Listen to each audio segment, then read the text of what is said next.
Preciados amigos, estoy seguro de que no se les oculta cuán seria y compleja, más aún angustiante, es la situación por la cual está pasando precisamente ahora nuestro fatigado mundo. ¿Volveremos a gozar de alguna normalidad otra vez?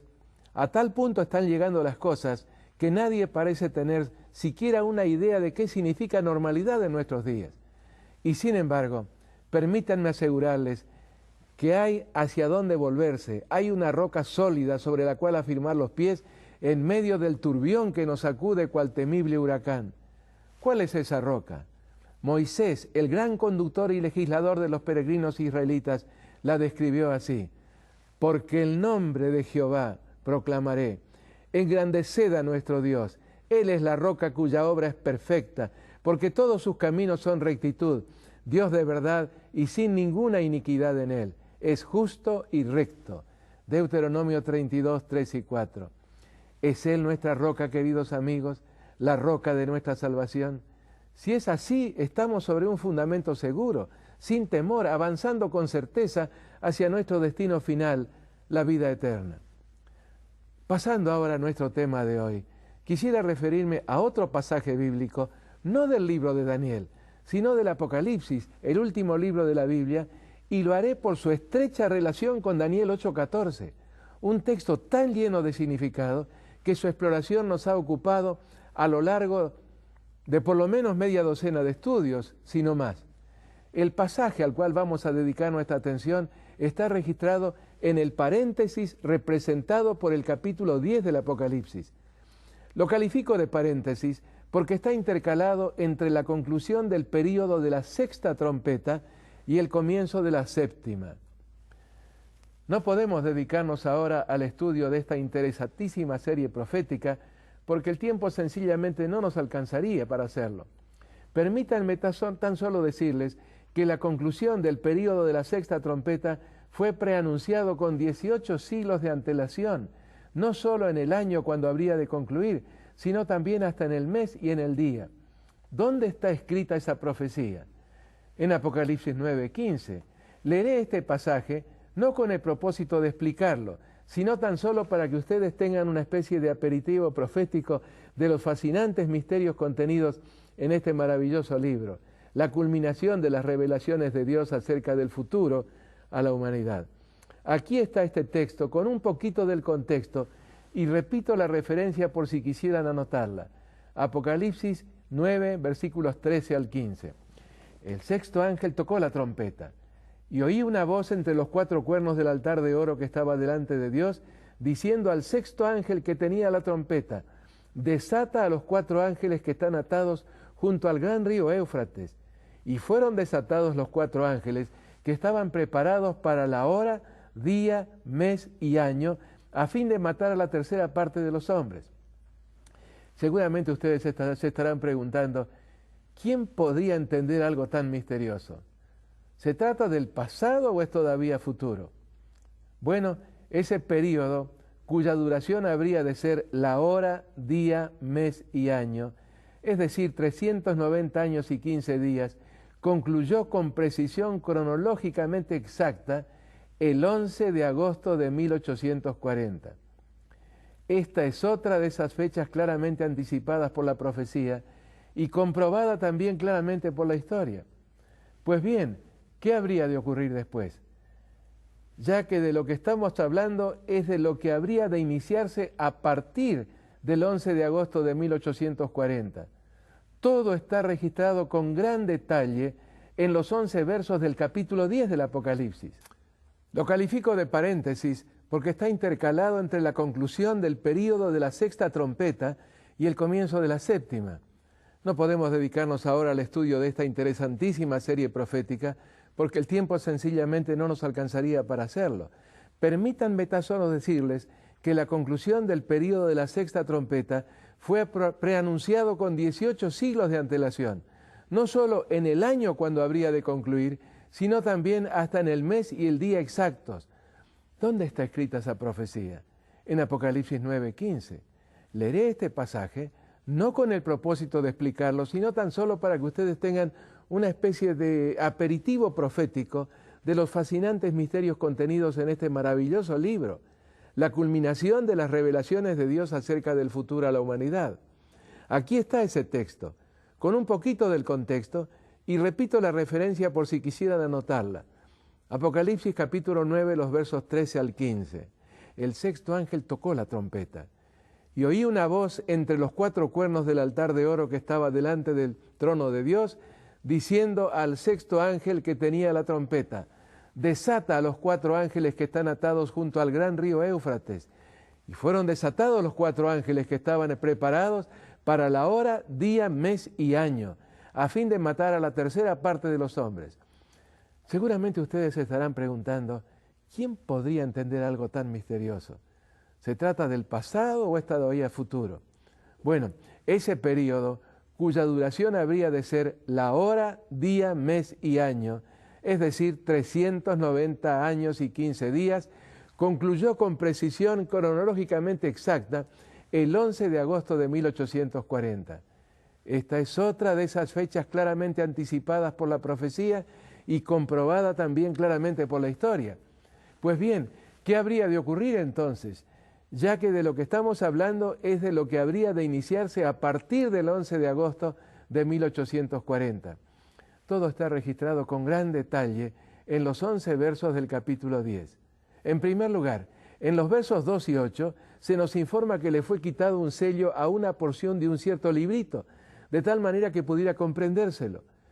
Como la única porción sellada existente en la Biblia es la referida a lo que habría de ocurrir al cabo de los 2300 años de Daniel 8:14, no hay duda de que esa porción habría de llegar a entenderse precisamente por esa época.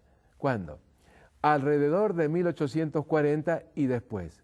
En segundo lugar, esta interpretación aparece plenamente respaldada por un juramento muy solemne, registrado en el verso 6, tal vez el más solemne de todos los juramentos contenidos en la Biblia, juramento cuya esencia es el anuncio de la conclusión del tiempo. Textualmente, el tiempo no será más. ¿Qué tiempo? El tiempo profético. ¿Cuál tiempo profético?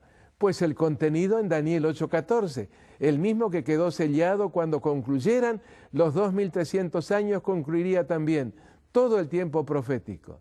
En tercer lugar, quienes vivieran en esos tiempos de la conclusión de los 2300 años, en 1844, pasarían por una experiencia muy particular, más extraña y por supuesto simbólica. La narración de esa vivencia está contenida en los versos 8 al 10.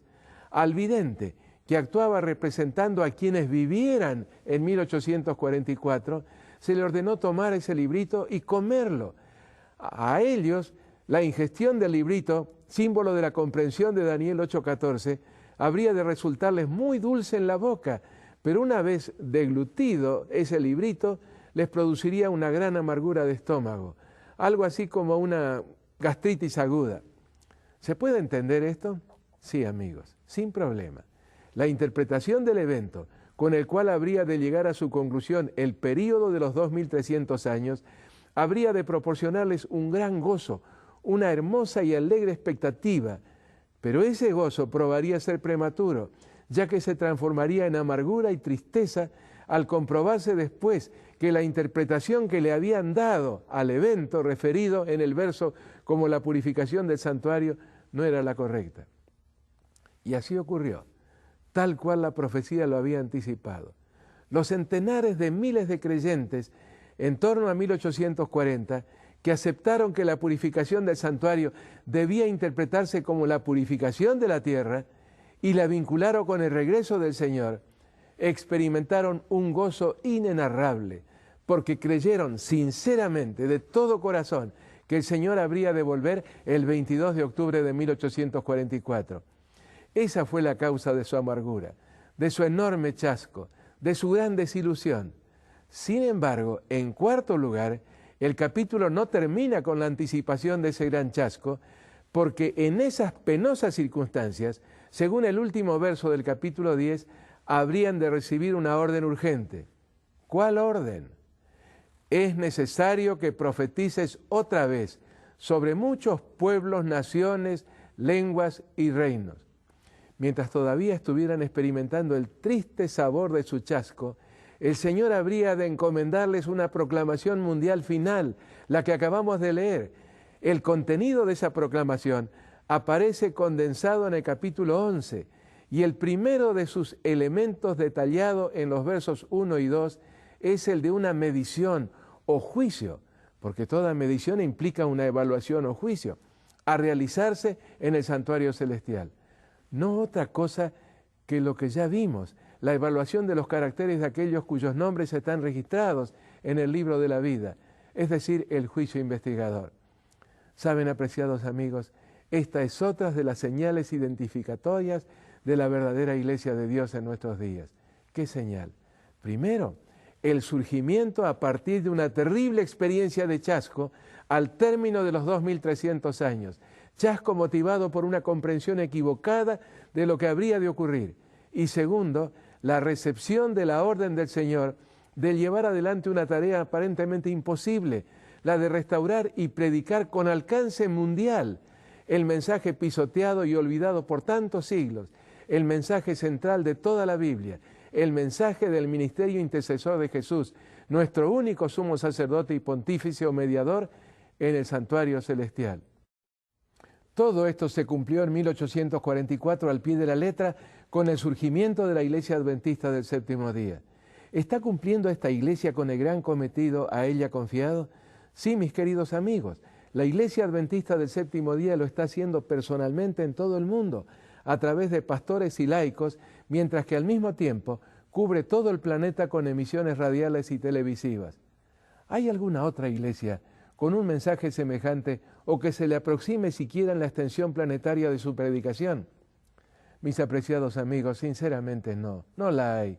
Sería tarea inútil buscar otra iglesia, otra comunidad eclesiástica, cualesquiera pudieran serlo, cuya predicación tenga como objetivo restaurar el conocimiento del ministerio intercesor de Cristo en el santuario celestial y que advierta y proclame el comienzo del juicio preadvenimiento o juicio investigador a partir del 22 de octubre de 1844, fecha en la que hallaron su cumplimiento las palabras de Miguel en Daniel 8:14. Y él, esto es Miguel, respondió a Gabriel: hasta 2300 días de tardes y mañanas, entonces el santuario será purificado. De esta manera, queridos amigos, hemos completado el estudio de una de las enseñanzas más profundas de toda la Biblia. No la hemos agotado ni mucho menos, porque como lo he subrayado y destacado en más de una oportunidad, es el tema de toda la Biblia. En otras palabras, no resulta posible comprender bien el mensaje de la Biblia si no se lo estudia a la luz del santuario celestial y la maravillosa obra de intercesión que Cristo está realizando en sus recintos. Es que, como lo he mencionado más de una vez en estos estudios, 3 de cada 4 páginas de la Biblia tienen algo para decirnos acerca de esta doctrina. Y ahora estamos en condiciones de iniciar la consideración del interesantísimo capítulo 10 del libro de Daniel. Lo califico de esta forma no porque contenga profecías, porque no las tiene, sino porque revela aspectos insospechados de las relaciones de Dios con gobernantes y poderosos, levantando parcialmente, claro está, ese denso velo que separa los dos mundos, el de lo visible y el de lo invisible.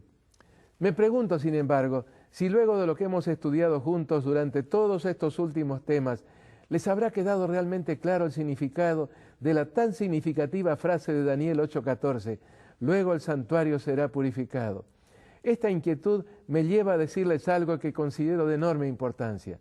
Aunque lo hubieran olvidado todo, hay algo que debiéramos recordar en todo momento, que tenemos un mediador, un intercesor junto a Dios allá en el santuario celestial, el Señor Jesucristo, nuestro amoroso sustituto, siempre dispuesto a aceptar sobre sí la transferencia de nuestros pecados, de nuestra culpabilidad y a transferirnos a su vez gratuitamente, sin costo alguno para nosotros, su propia inocencia, su propia justicia, de tal manera que cuando sea destruido el pecado, definitivamente nosotros no seamos destruidos también.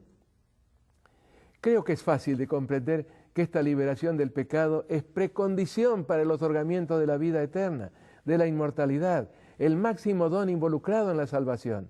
Si Dios se la concediera a quienes el proceso de separación del pecado de sus vidas no se completó, Al otorgarles el don de la vida eterna, Dios estaría inmortalizando el pecado, estaría introduciendo en su reino la misma raíz de la cual han surgido y siguen emergiendo todos los problemas.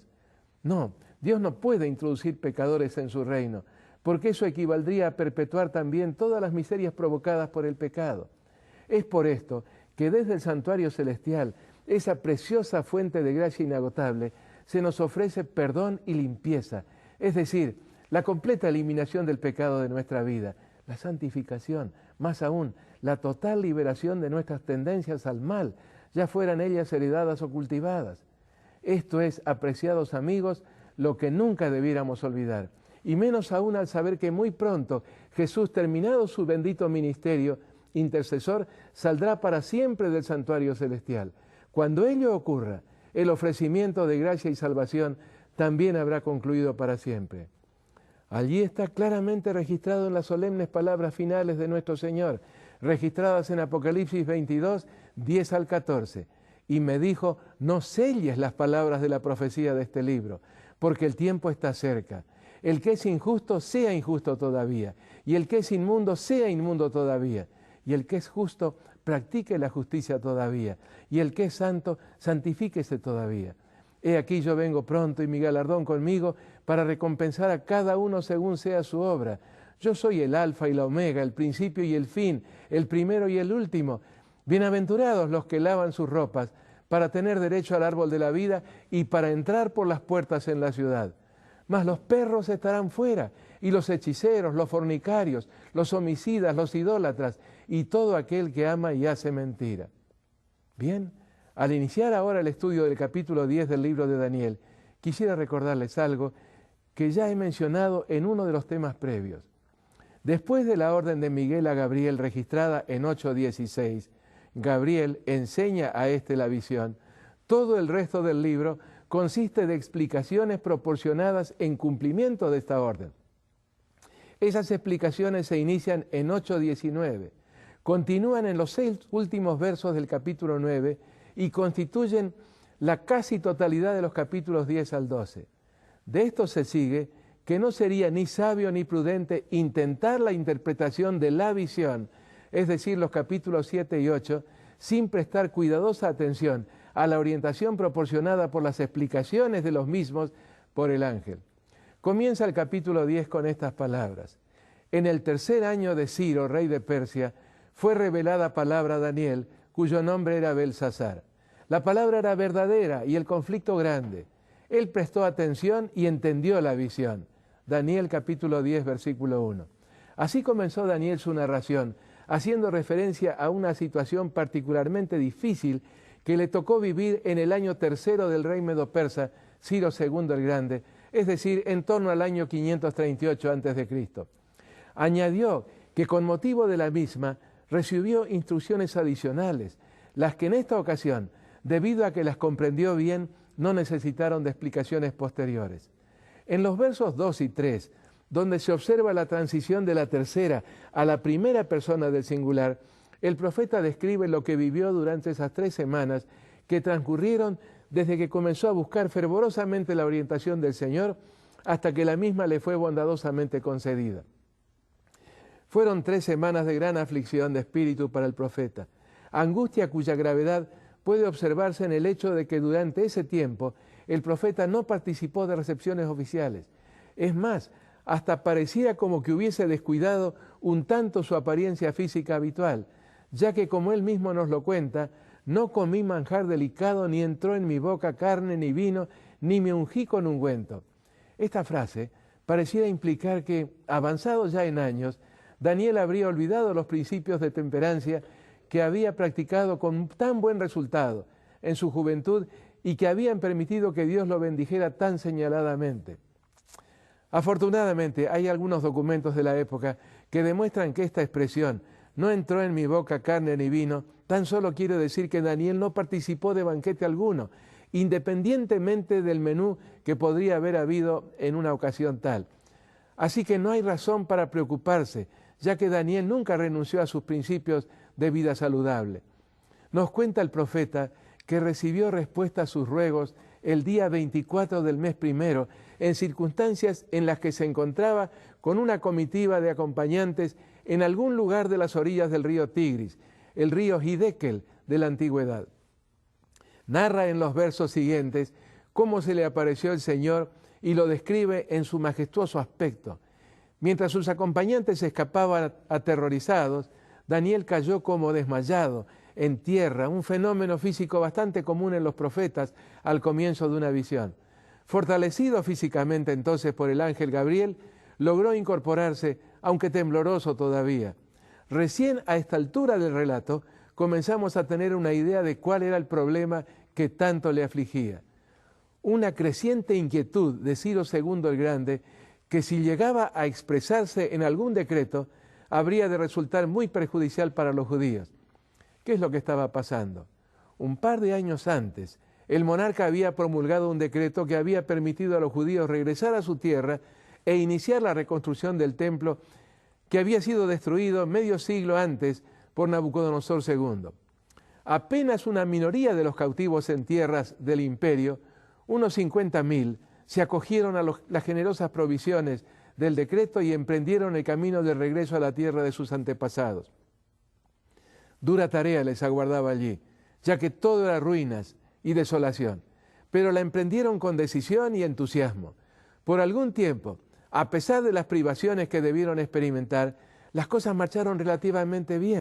Sin embargo, el cuadro se complicó cuando algunos pueblos paganos de los alrededores intentaron reiteradamente forzarlos a entrar en una alianza contraria a sus intereses como pueblo de Dios, ya que la promesa de ayudarlos en la construcción del templo estaba condicionada a que se les permitiera también a ellos adorar en los sagrados recintos del mismo, aunque a su manera, claro está. La negativa persistente de los judíos ante la cargosa insistencia de estos samaritanos, árabes y otros, llevó a estos a elevar una seria queja ante Ciro II el Grande. No se trató de una acusación objetiva, sino que se le añadieron una serie de infundios tendientes a preocupar al rey en cuanto a las verdaderas intenciones de los judíos y la sabiduría de permitir que siguieran adelante con la reconstrucción. El monarca quedó no solamente profundamente preocupado por esas informaciones, sino que también comenzó a pensar seriamente en la conveniencia de anular su decreto y obligarlos a regresar a su cautiverio en Mesopotamia. Daniel intentó interceder por su pueblo, pero con poco resultado. En esas circunstancias, mientras el rey cavilaba acerca de cuál podría ser el mejor curso de acción a seguir, Daniel se dedicó a buscar fervorosamente la ayuda del Señor, y lo hizo durante esas 3 semanas, aunque sin recibir la respuesta urgente que tanto anhelaba. Por ese tiempo debió atender asuntos administrativos en la porción oriental de la Mesopotamia, y fue allá, a orillas del río Tigris, donde sus ruegos intercesores fueron finalmente contestados. El diálogo con el ángel le reveló la sorprendente razón de esa tan prolongada demora. En efecto, Gabriel le dijo: Daniel, no temas, porque desde el primer día que dispusiste tu corazón a entender y a humillarte en la presencia de tu Dios, fueron oídas tus palabras, y a causa de tus palabras yo he venido. Verso 12. Aquí conviene hacer una corta pausa en el relato, apreciados amigos, para destacar un par de puntos. Primero, que la oración de Daniel había sido escuchada desde el primer día. Permítanme asegurarles que siempre ocurre así cuando se eleva una plegaria con humildad de espíritu, porque tratar de entender el significado de alguna situación aflictiva y humillarse delante de Dios siempre van juntos. Y segundo, porque en esa demora de 3 semanas, en su explicación Gabriel levantó un poco, por así decirlo, el velo que separa el mundo visible de lo invisible. Mas el príncipe del reino de Persia se me opuso durante 21 días, pero he aquí Miguel, uno de los principales príncipes, vino para ayudarme, y él quedó allí con los reyes de Persia. Verso 13. Esa y no otra había sido la razón de la demora en la respuesta. Durante esos 21 días, alguien a quien se lo identifica tan solo como el príncipe del reino de Persia, se le había estado oponiendo. De paso, la palabra hebrea traducida como príncipe es zar, término que en el libro de Daniel se aplica mayormente a entes espirituales poderosos y no tanto a seres humanos. De acuerdo a la explicación de Gabriel, un ser espiritual muy poderoso, autotitulado príncipe del reino de Persia, es decir, con pretensión de dominio exclusivo sobre ese reino, impidió durante esas mismas 3 semanas que Gabriel pudiera apartarse de junto a Ciro II el Grande para poder ayudar a Daniel en su incertidumbre. El monarca persa no los percibía, pero a su alrededor había dos seres espirituales, Satanás y Gabriel, luchando por influir sobre su mente. El hecho de que nadie menos que Miguel tuviera que venir en auxilio de Gabriel subraya el hecho de que ese ser espiritual maligno no era otro que Satanás, deseoso como ninguno de impedir la reconstrucción del templo del verdadero Dios, que pudiera completarse. Solo la presencia del todopoderoso Miguel pudo contrarrestar la influencia satánica ejercida sobre la mente del monarca persa. Llama la atención que en el verso 13 Gabriel se refiere a Miguel como uno de los principales príncipes, como si se tratara de uno entre varios otros. Pero el significado que sugiere el texto hebreo no es uno entre otros similares, sino el uno entre los principales príncipes, es decir, el que está por encima de todos los demás. Apreciados amigos, nuevamente la marcha del reloj nos impone una pausa hasta nuestro próximo encuentro. Créanme que la estoy dejando como un suspenso que necesita ser resuelto y lo vamos a hacer en nuestro próximo estudio a total satisfacción. Así que ahora, como lo hacemos siempre, elevemos nuestros pensamientos a la morada de Dios, al lugar santísimo del santuario celestial, mediante una corta plegaria. Querido Padre que moras en los cielos, queremos expresarte nuestro reconocimiento y nuestra gratitud por la certera orientación que tus profecías nos proporcionan. Abre nuestro entendimiento para que podamos captar su mensaje. Y abre también nuestros corazones para que podamos recibir la bendita influencia transformadora de tu Santo Espíritu. Padre, te ruego que bendigas a cada uno de nuestros amables y queridos oyentes. Te lo ruego y te lo agradezco en el nombre de nuestro Señor Jesús. Amén. Queda solamente tiempo para decirles que estoy mirando hacia el futuro al momento de nuestro próximo encuentro para resolver ese suspenso tan interesante al cual acabo de hacer referencia en la interrupción de nuestro tema. Y sí, como lo expresé en la oración, anhelo que Dios los bendiga en todas las situaciones de su vida y especialmente en la comprensión de estos hermosos misterios revelados en la palabra de Dios. Con un saludo muy cordial y deseándoles grandes bendiciones. Amén.